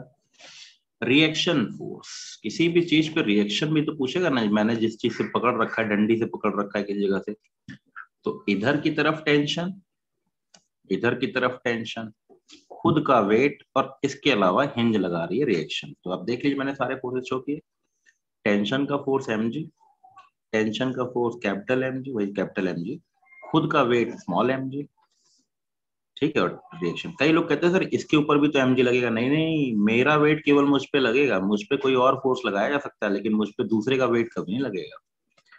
मेरे सिर पे अगर मैं एक बुक को रख लेता हूं तो ये नहीं कि उसका वेट मेरे सिर पे लग रहा है, नहीं नहीं, वो नॉर्मल लगा रही है मेरे सिर पे। हाँ, नॉर्मल की वैल्यू वेट के बराबर हो सकती है लेकिन वो मुझ पे अपना वेट अपने पे लगेगा। अगर एक बच्चा दूसरे बच्चे की कंधे पे बैठ जाए तो नीचे वाले का वेट उसका दोनों का वेट का सम नहीं होगा, नीचे वाले का वेट नीचे वाले का ही वेट रहेगा, उस पे लगेगा, ऊपर वाले का वेट ऊपर वाले का ही वेट लगेगा, उस पे ही लगेगा। तो कहोगे सर नीचे वाले का तो बढ़ गया, नहीं नहीं, कुछ नहीं बढ़ा, ऊपर से नॉर्मल एक एक्स्ट्रा लगा। हाँ, वो नॉर्मल वेट के बराबर हो सकता है, इसमें कोई दो राय नहीं, वो नॉर्मल वेट के बराबर बिल्कुल हो सकता है, ठीक है। देख लीजिए, तो मुझ पे नीचे की तरफ टेंशन, इधर टेंशन, खुद का वेट और रिएक्शन, जहां टेंशन की वैल्यू mg थी। आपको क्लियर हो गया? एक क्वेश्चन ऐसा कर लेते हैं जिससे अपने आप आइडिया लग जाए, वैल्यू वाला देता हूं मैं, आपको बताना है reaction, find R and theta.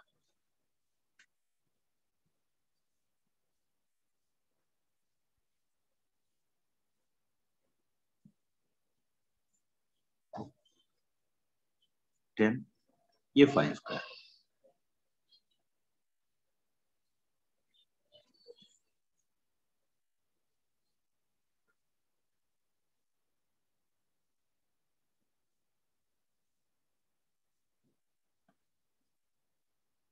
इस पे कुछ रिएक्शन लग रहा है,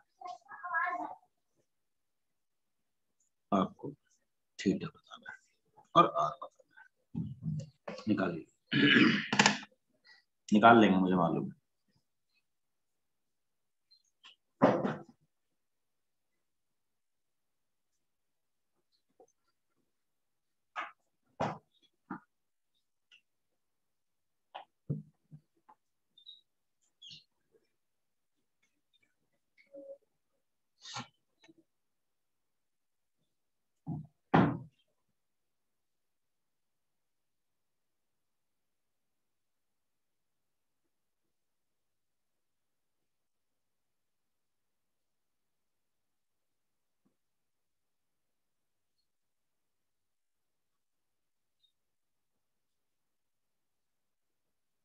ये सब प्रॉब्लम है जिनके आने की पॉसिबिलिटी रहती है।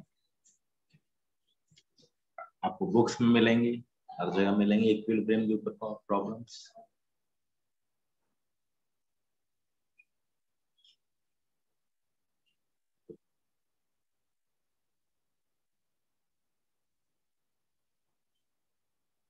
निकालिए और बताइए फटाफट जल्दी बच्चों।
क्या रही है वैल्यू, बताओ कोई आंसर नहीं बता। सब शांतिपूर्वक बैठे हुए हैं। रंजन बता रहा है 18.027 kg एंड tan थीटा बराबर 3/2।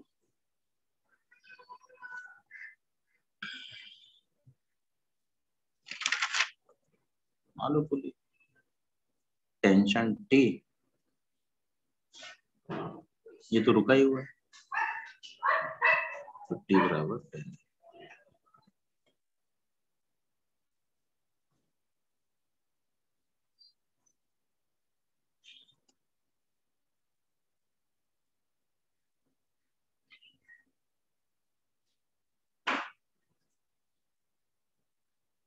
वेट मेरा 5 है, मुझ पे रिएक्शन R जो इन लोगों को बैलेंस करेगा।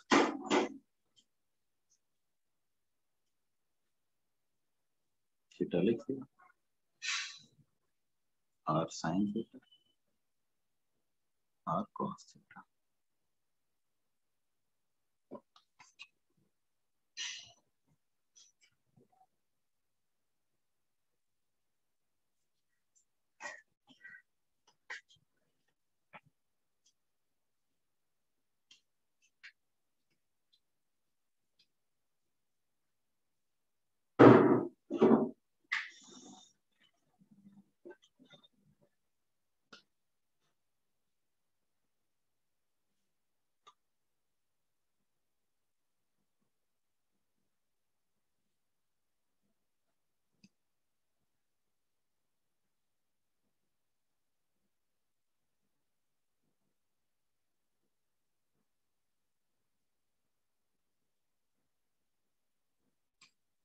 Theta equal to tan inverse 3/2।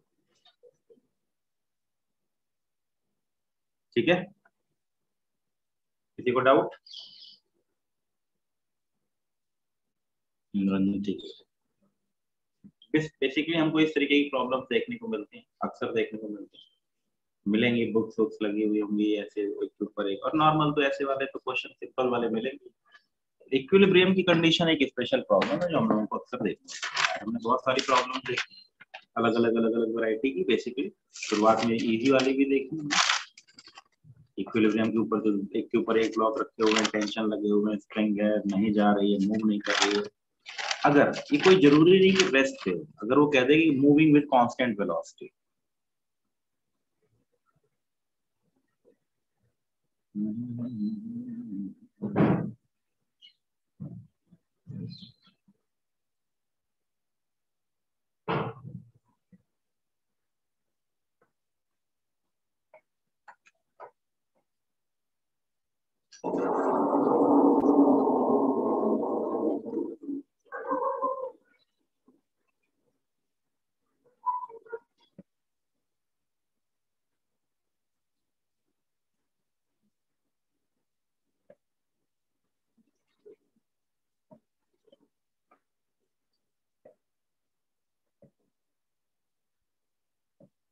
इसकी वेलोसिटी कांस्टेंट है।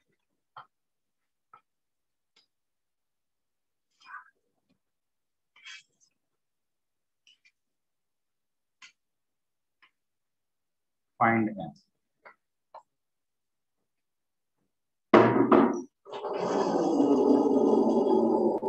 एम की वैल्यू बताइए।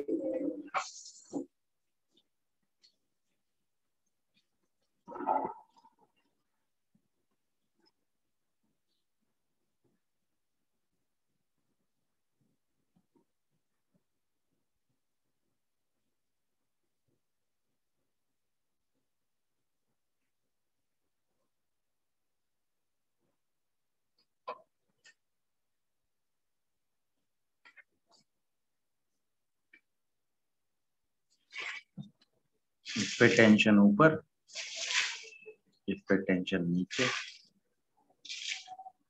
इसके लिए तो T बराबर 10G हो गया, ये भी कांस्टेंट से जा रहा है। T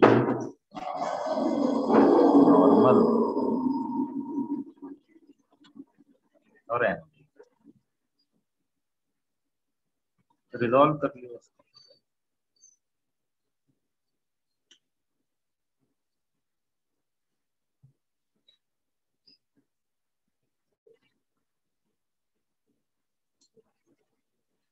कांस्टेंट वेलोसिटी है, मतलब एक्सेलरेशन 0 है, यानी नेट फोर्स 0 आने वाला है। तो n बराबर mg cos 37 और t बराबर mg sin 37। तो t बराबर 3/5 mg। तो टेंशन की वैल्यू पुट कर ली, 10G बराबर 3/5 mg। जी से जी कट गया, m बराबर 50/3। नॉर्मल पूछ ले तो 50/3 g इंटू 4/5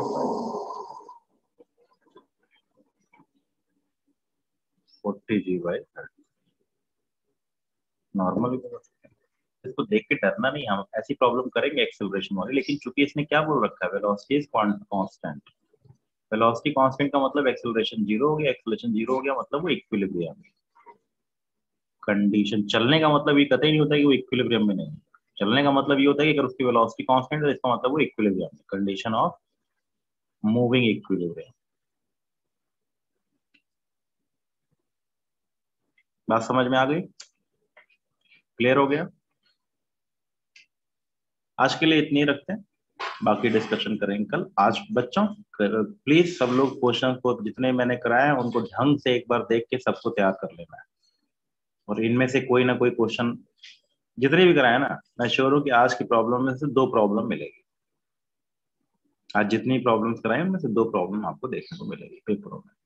ठीक है, अभी जो पेपर होने वाला है फाइनल पेपर, मतलब जो फाइनल का पता नहीं, लेकिन अभी जो पेपर होंगे पक्की बात है कम से कम 2 प्रॉब्लम्स मिलेंगे, डाटा बदल सकता है, बस टाइप्स यही रहेंगे।